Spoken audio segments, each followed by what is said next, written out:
Salam hormatly vatandaşlar, здравствуйте, dорогие Turkmenistanцы. Men bugün şu soňky bir aýyň içinde bolup geçýän üýtgeşikler barada, şu ýanky umumy milletiň gözüne iýleýän birinciden ýurt içindäki haramdan alyp barýan halkara siýasatyna degişli üýtgeşik hereketler barada. Hem de ýanky bir tarapdan ol bir demokratiya ya ýa-da liberalizm ya şoňa meňzeş bir ýanky insanyň raýatlaryň insan hak hukuklary bardy.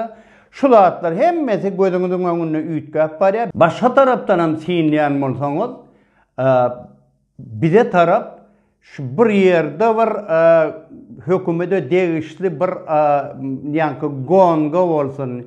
Buların hemmesi propaganda terörünü ulanyp näme üçin bulan hemmesi bize garşy onu biz bolýarsa ýanky men maşgalam biz günahkarda muň beýle üýtgeşik öňe alyp barmagynyň sebäpkäri onu biz bolýarsa onu gahary ele bolurada onun gamçy degenlerde Birleşen Milletler Guramasynyň ýa-da oňa ýüri töleşdirilen idaralarynyň işgärleri bolan daşary ýurt raýatlary hemem olaň maşgala agdalary Türkmenistanyny iş alyp barýan döwrüniň dowamynda viza resmileşdirmekden boşadylýar.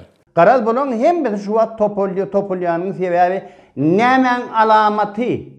Men ullakan gurrun geçekkel ýöne size düşünürjek ýerim seredin cemiyetin içine bolup geçen zatlar alamaty sinamany öwrünün. Eger de şo zatlar üýtge uğran bolsa, onuň kimem bolsa bir ýerine esasy şol topulýanlar köpelligiçe diýmek günäkär hasaplanýan. Onu diýmek bizi günäkär hasap. Meclisiniň demokratiya, açyçylyk, adaletlik, kanunyň hökmürwanlygy esasyna halkara hukugynyň umumy ikrar edilen kadalaryny, adamyň we raýatyň kanunyň öňünde deňligini. Onu biziň eden işimiz 4-5 ýylyň içinde eden işimiz raýatlaryň insan hak hukuklaryny goramakda. Hemem ýanky Birleşen Milletler Guramasynyň hem ýerde biziň çykyşlarymyz bar. Şoň üçin elbetde muň ýanky diýmek netijesi bar da biziň edýän işimiziň netijeli çykanlygy sebäpde. Onuň üçin men buňa wara bir üýtgeşikken gurrun çekkel ýöne türkmeniň köneje gurnuny aýtjak bolýan. Köneje bir nakla meňdeşirek bir gurnuny aýdyn. Salam hati.